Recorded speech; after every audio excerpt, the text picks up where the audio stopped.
నమస్కారం. BJP TV news కి స్వాగతం. హెడ్లైన్ చూద్దాం.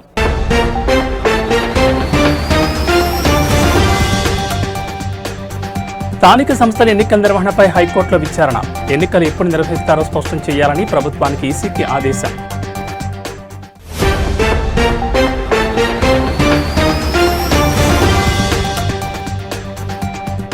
ధనత్రయోదశికి ముందు భారీగా పెరిగిన పసిడి ధరలు. ఒక్కరోజే తులంపై 3,000 పైగా పెరుగుదల.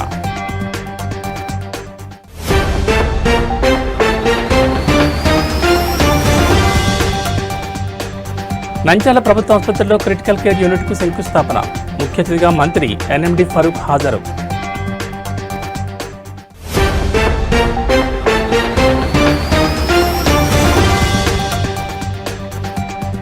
జిందాల్ భూ నిర్వాసితుల పోరాటం. 118వ రోజుకు నిరసన. సమస్యల పరిష్కారం దిశగా తొలి అడుగు. తెలంగాణ రాష్ట్రంలో స్థానిక సంస్థల ఎన్నికల నిర్వహణపై నెలకొన్న సందిగ్ధతపై హైకోర్టు కీలక ఆదేశాలు జారీ చేసింది. ఎన్నికలు ఎప్పుడు నిర్వహిస్తారో 2 వారాల్లోగా స్పష్టత ఇవ్వాలని ప్రభుత్వాన్ని రాష్ట్ర ఎన్నికల సంఘాన్ని ఆదేశించింది. ఈ అంశంపై ప్రభుత్వం ఎన్నికల సంఘం కలిసి చర్చించుకుని ఒక నిర్ణయానికి రావాలని ఉన్నత న్యాయస్థానం స్పష్టం చేసింది. బీసీ రిజర్వేషన్లను 42% పెంచుతూ ప్రభుత్వం జారీ చేసిన జీవోను హైకోర్టు కొట్టివేయడంతో స్థానిక ఎన్నికల నోటిఫికేషన్ను ఎన్నికల సంఘం ఇటీవల నిలిపివేసిన సంగతి తెలిసిందే. ఈసీ తీసుకుని ఈ నిర్ణయాన్ని సవాల్ చేస్తూ సురేందర్ అనే న్యాయవాది హైకోర్టులో పిటిషన్ దాఖలు చేశారు. ఈ పిటిషన్పై విచారణ సందర్భంగా సుప్రీంకోర్టు కూడా ఎన్నికలు నిర్వహించుకోవచ్చని చెప్పింది కదా అని హైకోర్టు గుర్తు చేసింది. దీనిపై ఎన్నికల సంఘం తరపు న్యాయవాది స్పందిస్తూ సుప్రీంకోర్టు కేవలం మౌఖికంగా మాత్రమే చెప్పిందని, లిఖితపూర్వక ఆదేశాల్లో ఆ ప్రస్తావన లేదని కోర్టు దృష్టికి తీసుకెళ్లారు. 42% బీసీ రిజర్వేషన్ల ఆధారంగా నోటిఫికేషన్ ఇచ్చామని, అది చెల్లకపోవడంతోనే నిలిపివేశామని వివరించారు. రిజర్వేషన్ల అంశంపై ప్రభుత్వంతో చర్చించి స్పష్టత వచ్చిన తర్వాతే కొత్తగా నోటిఫికేషన్ జారీ చేయగలమని తెలిపారు. ఈ ప్రక్రియ కోసం కొంత సమయం అవసరమని పేర్కొన్నారు. ప్రభుత్వం ఎన్నికల సంఘం తరపు న్యాయవాదులు 2 వారాల సమయం కోరడంతో హైకోర్టు అంగీకరిస్తూ తదుపరి విచారణను 2 వారాలకు వాయిదా వేసింది. ఆలోగా ఎన్నికల తేదీలపై ఒక స్పష్టమైన నిర్ణయంతో రావాలని నిర్దేశించింది.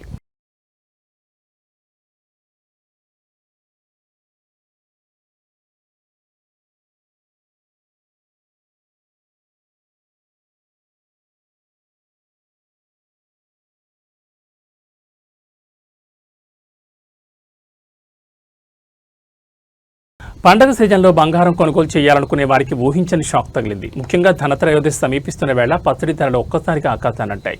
ఈవేళ ఒక్కరోజే తులం బంగారంపై 3,000కు పైగా పెరిగి వినియోగదారులను ఆందోళన గురిచేసింది. అయితే వెండి ధర తగ్గడం కాస్త ఊరటనిచ్చే అంశం. ఈవేళ ఉదయం నాటికి తెలుగు రాష్ట్రాల్లోని ప్రధాన నగరాలైన హైదరాబాద్, విజయవాడ మార్కెట్లలో బంగారం ధరలో భారీగా పెరుగుదల నమోదైంది. నిన్నటితో పోలిస్తే 22 క్యారెట్ల తులం బంగారం ధర 3,050 రూపాయలు పెరిగి 1,21,700కు చేరుకుంది. అదేవిధంగా 24 క్యారెట్ల స్వచ్ఛమైన బంగారం తులంపై 3,330 పెరిగి 1,32,770 వద్ద స్థిరపడింది. మరోవైపు బంగారం ధరలకు భిన్నంగా వెండి ధర దిగొచ్చింది. కిలో వెండిపై 3,000 రూపాయలు తగ్గి ప్రస్తుతం 2,03,000గా ఉంది. బంగారం ధరలు పరుగులు పెడుతున్న తరుణంలో వెండి ధర తగ్గడం కొనుగోలుదారులకు కొంత ఉపశమనం కలిగించింది. తెలుగు రాష్ట్రాల్లోని ప్రధాన నగరాల్లో దాదాపు ఇవే ధరలు కొనసాగుతున్నాయి.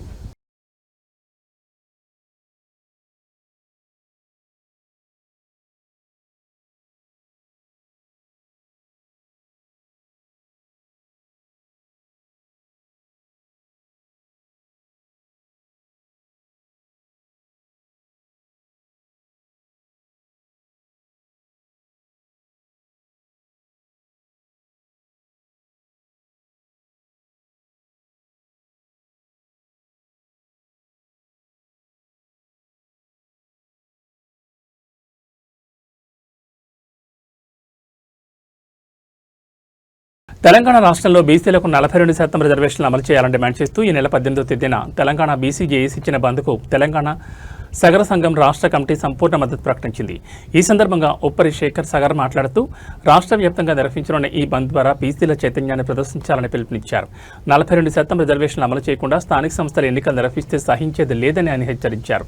రాజ్యాంగ సవరణ ద్వారా చట్టబద్ధంగా రిజర్వేషన్లు అమలు చేయాలని డిమాండ్ చేశారు. రాజకీయ, విద్య, ఉద్యోగాల్లో జనాభా ప్రాతిపదికన రిజర్వేషన్లు కల్పించే వరకు తమ ఉద్యమాన్ని కొనసాగిస్తామని స్పష్టం చేశారు. తెలంగాణ రాష్ట్ర వ్యాప్తంగా ఉన్న సగరులందరూ ఈ బంద్లో పాల్గొనాలని పిలుపునిచ్చారు. పార్లమెంటుకు అని చెప్పేసి పంపించి ఇక్కడ అసెంబ్లీలో చర్చ జరిపిన తర్వాత ఈ చర్చ తీసినటువంటి బిల్ ఏదైతే ఉందో మరి గవర్నర్కు పంపించడం జరిగింది. గవర్నర్ ద్వారా మరి రాష్ట్రపతికి వెళ్ళింది. రాష్ట్రపతి దగ్గర పెండింగ్ ఉంది. అది పెండింగ్ ఉంది, సమయం అయిపోతుంది కాబట్టి మళ్ళీ రాష్ట్ర గవర్నమెంట్ రెండవసారి ఆర్డినెన్స్ తీసుకొచ్చింది. ఆర్డినెన్స్ కూడా గవర్నర్ దగ్గర పెండింగ్ పెట్టి ఆ తర్వాత ఇన్ని నెలలైనా కూడా కేంద్ర ప్రభుత్వము స్పందించట్లేదు. రాష్ట్రపతి గవర్నర్ ఏమో బిల్లులు పెండింగ్లో పెట్టారు అని చెప్పేసి అసెంబ్లీలో మళ్ళీ ఒక జీవో తీసుకొచ్చి ఈ కాంగ్రెస్ ప్రభుత్వము ఇచ్చిన మాట నిలబెట్టుకునే క్రమంలో జీవోను తీసుకొచ్చినామని చెప్పి ఈరోజు చెప్తా ఉన్నాం. ఆ జీవోను కోర్టులో ఎవరో ఛాలెంజ్ చేస్తే ఈరోజు స్టే ఇచ్చింది. అంటే ఇక్కడ కేంద్ర రాష్ట్ర ప్రభుత్వాల్లో అధికారంలో ఉన్నటువంటి కాంగ్రెస్ బీజేపీ పార్టీలకు మరి వాదిస్తున్నప్పటికీ కూడా అవతల ఎవరైతే ఈరోజు బీసీలకు ఇన్ని సంవత్సరాలుగా కనీసం రిజర్వేషన్లు లేకుండా అన్యాయానికి లోనవుతున్నటువంటి సమాజాన్ని ఈ సమాజంలో సమానత్వం కోసం మరి బీసీలను కూడా అవకాశం కల్పించాలని చెప్పేసి ప్రభుత్వాలు ఒకవైపు నటిస్తూనే మరోవైపు ఇంకా వాళ్ళ కొన్ని సామాజిక వర్గాలు ఈరోజు ప్రధానంగా ఈ రాష్ట్రంలో రెడ్డి సామాజిక వర్గానికి సంబంధించినటువంటి మాధవరెడ్డి ఎవరు? ఈరోజు ముఖ్యమంత్రి గారు ఒక రెడ్డి సామాజిక వర్గం చెందినటువంటి గౌరవ రేవంత్ రెడ్డి గారు వారు వేసినటువంటి జీవోను ఛాలెంజ్ అదే కమ్యూనిటీకి చెందినటువంటి మాధవరెడ్డి ఎట్లా చేస్తాడు? అంటే ఈ రాష్ట్ర ప్రభుత్వము చిత్తశుద్ధి ఉంటే మాధవరెడ్డితో ఎందుకు మాట్లాడలేకపోయింది? పార్లమెంటులో నంద్యాల పట్టణ ప్రజలకు మెరుగైన వైద్య సేవలు అందించాలనే ప్రభుత్వ సంకల్పంలో భాగంగా స్థానిక ప్రభుత్వ జనరల్ హాస్పిటల్ ఆవరణలో నూతనంగా ఏర్పాటు చేయనున్న క్రిటికల్ కేర్ యూనిట్కు రాష్ట్ర న్యాయశాఖ మైనార్టీ సంక్షేమ శాఖ మంత్రి ఎన్ఎండి ఫరూక్ ఈరోజు ఘనంగా శంకుస్థాపన చేశారు.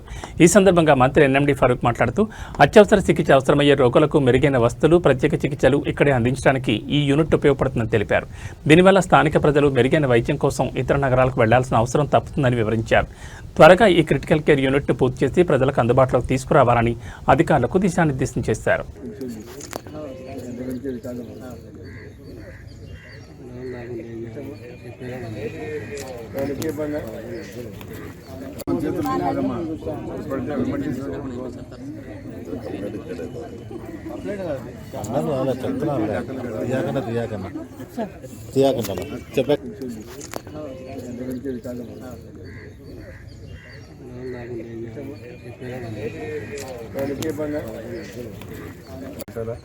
అప్పుడు పీపీ మోడల్ కింద పోతే ఏ రకంగా ఉంటుందని చెప్పి, ఎందుకంటే ఇప్పుడు ఇక్కడ సిటీ స్కాన్ ఉంది, తర్వాత ఎంఆర్ఐ ఉంది, ఇవన్నీ మనమే ఇచ్చాము.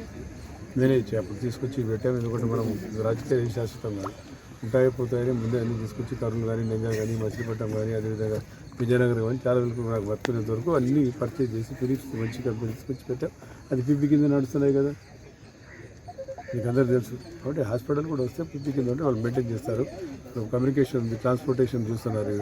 రోడ్లు ఇంత బ్రహ్మాండంగా ఉన్నాయి. రోజు నేను అనుకున్నా కొన్ని వేల వెహికల్స్ వచ్చినాయి. అయితే క్లియర్ అయిపోయినట్టే రోడ్లు బాగున్నాయి కాబట్టి బాగా ట్రాన్స్పోర్టేషన్ బాగా పెరిగిపోయింది, లాజిస్టిక్ బాగా పెరిగిపోయింది కాబట్టి క్లియర్ అయిపోయింది. లేకపోతే ఇంతకుముందు గతంలో చూసాము, ఇంతమంది జనం వచ్చి పోగైతే బయటికి రావడం తెల్లవారేది. అట్లా ట్రాఫిక్ అంతరాయం లేకుండా జరిగినాయంటే దీనికి కారణం రోడ్లు బాగున్నాయి కాబట్టి అది పీపీ కింద జరుగుతున్నాయి. ప్రాజెక్టు కూడా మన దగ్గర డబ్బులు వసూలు చేసి వాళ్ళు ఎక్కడైతే మెయింటైన్ చేస్తారు. అదే ప్రభుత్వం మెయింటైన్ చేసి వదిలేసి అయితే ఉంటాయి. సంవత్సరంలో ఈ వర్షాకాలం అయితే అన్ని డ్యామేజ్ అయిపోయి మళ్ళీ చేయాల్సి వస్తుంది. ఆ రకంగా దీన్ని అభివృద్ధి చేయాలనుకున్నాను. నేను అంతకుముందే మినిస్టర్గా ఉన్నప్పుడు దీన్ని హాస్పిటల్ గారు ఇంకా ముందుగా దాదాపు 45 సంవత్సరాల ముందు నేను దీనికి ఏమున్నాయి, ఇక్కడ పాకలు ఉన్నాయి,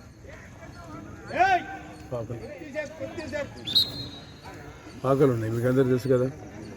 దాన్ని రెనోవేట్ చేసి అప్పుడు మంత్రిగా ఉన్న వారిని ముఖ్యమంత్రిగా అల్లుడు వెంకటేశ్వర గారు ఉన్నప్పుడు దాని దగ్గర ఎస్ఆర్బీసీ వరల్డ్ బ్యాంక్ ఫండ్స్లో ప్రజలకు అభివృద్ధి కోసం కార్యక్రమాల కోసం, సంక్షేమ కార్యక్రమాల కోసం నిధులు తీసుకొచ్చి ఇక్కడ పెట్టి 14 లక్షలు ఆ రోజుల్లో 86-87లో తీసుకొచ్చి ఇక్కడ పెట్టాం.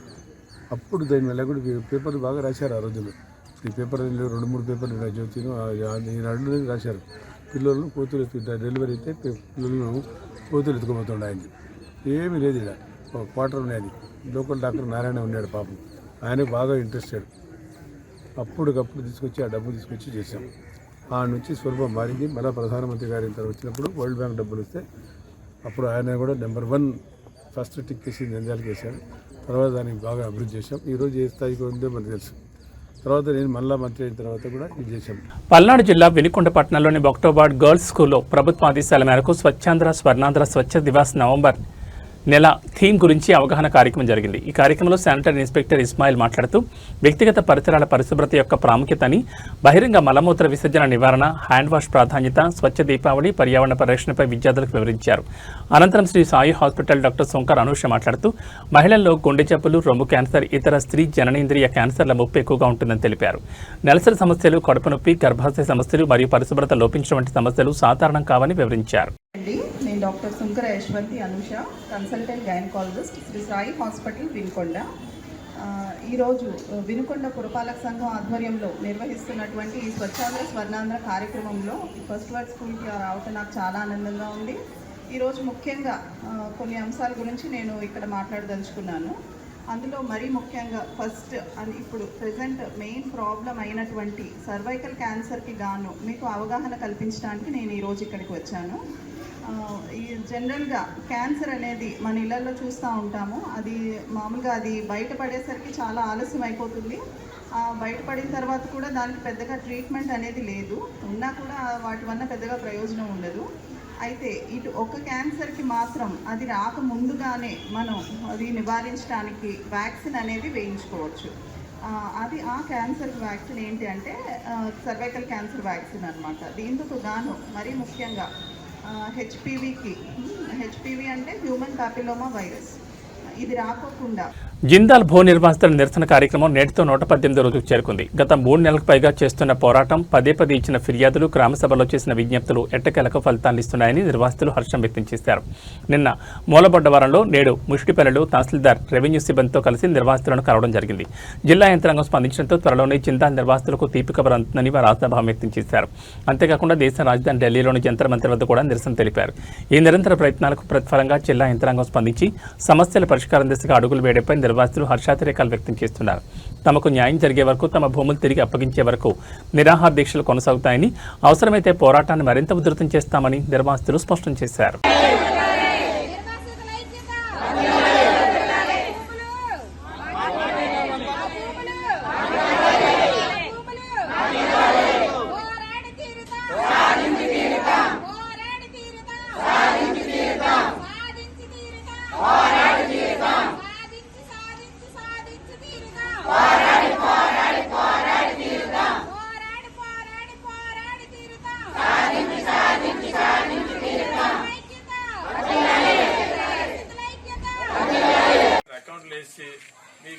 మీకు డబ్బులు వేసాము, ఇంతే డబ్బులు వస్తాయి, ఇంక రావని చెప్పేసి ఇంట్లో ఏలుముద్రలు వేయించుకున్నాం.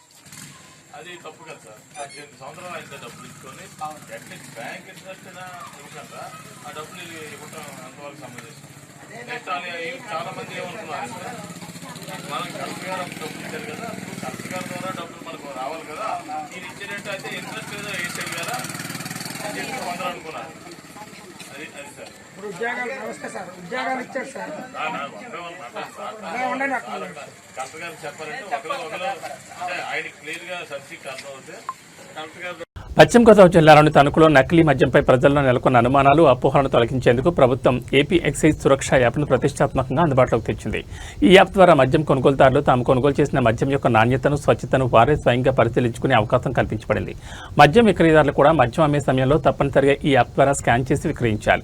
స్కాన్ చేయడం ద్వారా నకిలీ మద్యాన్ని సులభంగా గుర్తించవచ్చు. బెల్ట్ షాపులకు మద్యం తరలకుండా నిరోధించడానికి కూడా ఇది ఎంతగానో తోడ్పడుతుంది. ఈ యాప్ వినియోగంపై వినియోగదారులకు అవగాహన కల్పించే కార్యక్రమంలో ఎక్సైజ్ సిఐ సత్య మణికంఠరెడ్డి, ఎక్సైజ్ ఎస్ఐలు మరియు కానిస్టేబుళ్లు పాల్గొన్నారు. ఆందోళనలు నెలకొన్నాయి. మనం తాగే మద్యం సరైందా, నకిలీదా కాదా అనేది ప్రజలు భయాందోళన పడుతున్నారు. ఈ నేపథ్యంలో ప్రభుత్వం ప్రతిష్టాత్మకంగా ఈ మద్య వినియోగదారులకు ఈ యొక్క యాప్ను తీసుకొచ్చి తాము తాగే మద్యం స్వచ్ఛతని, నాణ్యతని పరీక్షించుకోవడానికి వినియోగదారునికి అవకాశం కల్పించింది. ఈ నేపథ్యంలో గూగుల్ ప్లే స్టోర్ నుంచి ఈ యొక్క ఏపీ ఎక్సైజ్ సురక్ష యాప్ని మీరు డౌన్లోడ్ చేసుకోవచ్చు. అదేవిధంగా యాపిల్ ఫోన్ యూజర్స్ కూడా iOS ద్వారా ఆ లింక్ ద్వారా ఈ యొక్క యాప్ను డౌన్లోడ్ చేసుకునే అవకాశం కల్పించారు. ఈ యాప్ని ఈ QR కోడ్ని స్కాన్ చేయడం ద్వారా ఈ యాప్ను డౌన్లోడ్ చేసుకోవచ్చు. ఈ యాప్ను డౌన్లోడ్ చేసుకున్న తర్వాత ఈ యొక్క మద్యం సీసా ఈ మద్యం సీసా యొక్క బాటిల్ మీద నుండి హాలోగ్రామ్ స్టిక్కర్ మీద ఈ QR కోడ్ని స్కాన్ చేయాల్సి ఉంటుంది. ఈ QR కోడ్ని స్కాన్ చేయండి. చేసిన తర్వాత ఈ యొక్క నెంబర్స్ ఉంటాయి కూడా, ఏంటిది సెక్యూరిటీ కోడ్ అని ఒక నెంబర్ ఉంటుంది 4 digits. ఆ సెక్యూరిటీ కోడ్ నెంబర్ దాంట్లో ఎంటర్ చేయాలి. చేసిన తర్వాత సబ్మిట్ కొడితే ఈ బాటిల్కి సంబంధించి ఎక్కడ తయారైంది, మ్యానుఫ్యాక్చరింగ్ డేట్ ఎంత, ఎంఆర్పి ఎంత ఉంది, మరియు అది ఎక్కడ తయారైంది, ఏ డిపో నుంచి వచ్చింది, ఏ షాప్కి వచ్చింది, మీరు షాప్ నుంచి కొనుగోలు చేసింది ఆ షాప్ నుంచి కొనుగోలు చేసామా లేదా అనేది మీరు తెలుసుకోవడానికి అవకాశం ఉంటుంది. ఇప్పుడు ఇది షో డీటెయిల్స్ అని కొడితే ఈ షాపుకి ఈ మద్యాన్ని బాటిల్కి సంబంధించి వివరాలన్నీ కూడా ఈ నేపథ్యంలో ఈ యొక్క మద్యంపై ప్రజల్లో అపోహలను, అనవసర ఆందోళనను తొలగించడం కోసం ప్రభుత్వం ప్రతిష్టాత్మకంగా ఏపీ ఎక్సైజ్ సురక్ష యాప్ను తీసుకురావడం జరిగింది. దీనిలో ప్రజలు, కొనుగోలుదారులు ఎవరికి వారే తాము కొనుగోలు చేసిన మద్యం యొక్క నాణ్యతను మరియు స్వచ్ఛతను ఎవరికి వారే సొంతంగా తెలుసుకోవడానికి అవకాశం కల్పించడం జరిగింది. ఈ యొక్క ఏపీ ఎక్సైజ్ సురక్ష యాప్ ని గూగుల్ ప్లే స్టోర్ నుంచి డౌన్లోడ్ చేసుకోవాల్సిందిగా ప్రజలందరికీ విజ్ఞప్తి చేస్తున్నాము. కొనుగోలుదారులు తాము కొనుగోలు చేసిన మద్యం యొక్క ఏ తేదీన తయారైంది, ఎక్కడ తయారైంది, ఏ షాపుకి ఆ మద్యం వచ్చింది, వారు ఏ షాప్ నుంచి కొనుగోలు చేస్తున్నారు, తదితర వివరాలన్నీ కూడా ఈ యొక్క బాటిల్ మీద మూత మీద ఉన్నటువంటి హాలోగ్రామ్ స్టిక్కర్ మీద ఉన్న క్యూఆర్ కోడ్ ని స్కాన్ చేయడం ద్వారా ప్రతి కొనుగోలుదారులు దానికి సంబంధించి తెలుసుకోవడానికి అవకాశం ఉంటుంది. అదే విధంగా తాము కొనుగోలుదారులు స్కాన్ చేసిన అనంతరం తాము పొందిన వివరాలను బాటిల్ మీద ఉన్నటువంటి పక్కన బాటిల్ మీద లేబుల్ మీద ఉన్నటువంటి మ్యానుఫ్యాక్చరింగ్ డేటు మరియు బ్యాచ్ నంబర్ తో సరిపోల్చుకుని ఒకసారి చెక్ చేసుకోవాల్సిందిగా వారికి సూచిస్తున్నాము. ప్రజలందరూ కూడా ఎటువంటి భయాందోళన లేకుండా తాము కొనుగోలు చేసిన మద్యాన్ని యొక్క నాణ్యతను వారే ధృవీకరించుకుని వారు ఎటువంటి భయాందోళనకు గురి కాకుండా మద్యాన్ని స్వీకరించవచ్చునని ఈ సందర్భంగా వారికి హామీ ఇస్తున్నాము. అదే కాకుండా పల్నాడు జిల్లాలోని వినుకొండ పట్టణంలో ఒక వివాహ కార్యక్రమంలో జగనన్నకు సంబంధించిన పాటలు ప్లే చేయడంతో పోలీసులు డీజే నిలిపివేశారు. ఈ సంఘటనపై పలువురు పోలీసులు తీరుని విమర్శిస్తున్నారు. నిర్వాహకులు మాట్లాడుతూ జగనన్న అంటే భయం అనుకున్నాం, కానీ ఆయన పాట విన్నా కూడా కూటమి ప్రభుత్వానికి భయమే అని వ్యాఖ్యానించారు. పెళ్లి వేడుకల్లో పాటలు, డాన్సుల కోసం కూడా అనుమతి అడగాలనే విధంగా పోలీసులు దౌర్జన్యం చేస్తున్నారని పలువురు మండిపడ్డారు. పోలీసులు కూటమి ప్రభుత్వం కోసం మాత్రమే పనిచేస్తున్నారని, సామాన్య ప్రజల పనులు పట్టించుకోవడం లేదని విమర్శలు చేశారు. రాజకీయాలకు అతీతంగా పోలీసులు వ్యవహరించాల్సిన అవసరం ఉందని, వ్యక్తిగత వేడుకల్లో జోక్యం తగదని అభిప్రాయపడ్డారు.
Hey!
హైదరాబాద్ పాతబస్తీ ప్రాంతంలో జరుగుతున్న కల్తీ తేనె తయారీ కేంద్రాలపై పోలీసులు దాడులు నిర్వహించి దాని గుట్టును రట్టు చేశారు.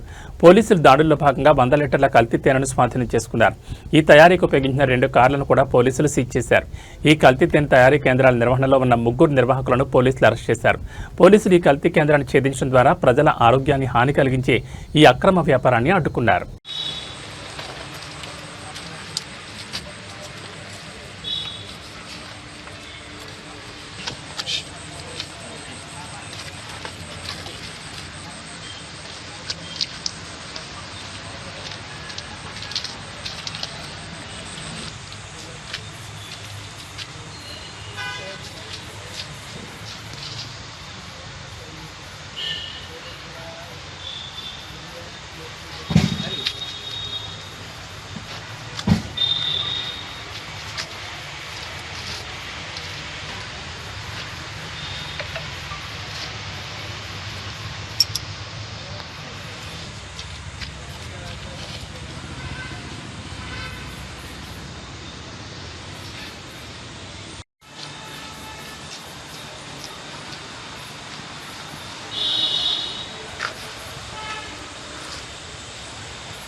బెల్ట్ షాపులు ఎలా నిర్వహించాలి, పోలీసు అధికారులకు ఎవరికి ఎంత లంచాలు ఇవ్వాలని టీడీపీ నేతలు మాట్లాడుకుంటున్నారని మాజీ ఎంపీ వైఎస్ఆర్సీపీ అధికార ప్రతినిధి మార్కాని భారత్ ఆరోపించారు.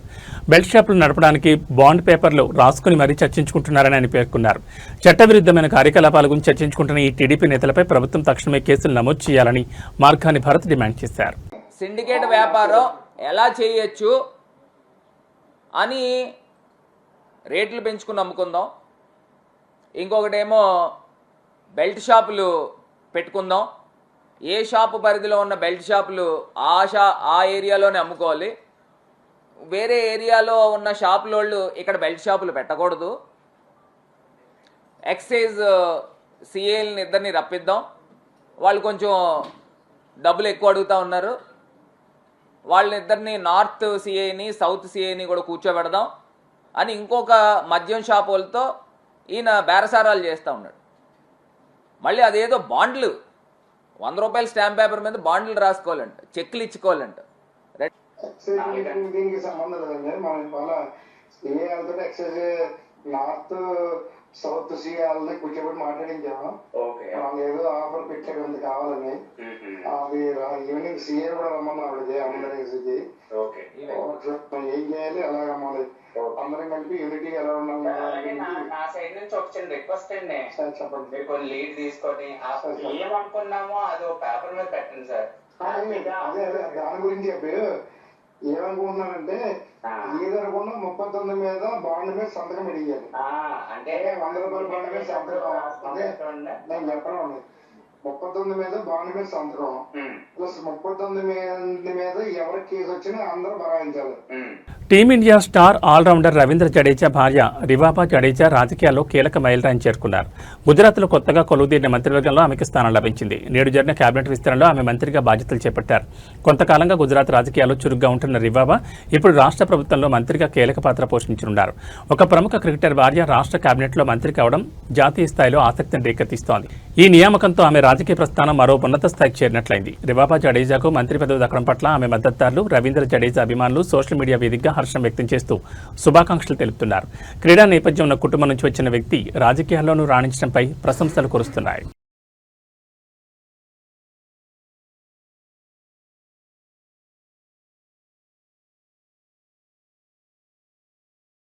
ఇవి ఈ బులెటిన్ విశేషాలు. నమస్కారం.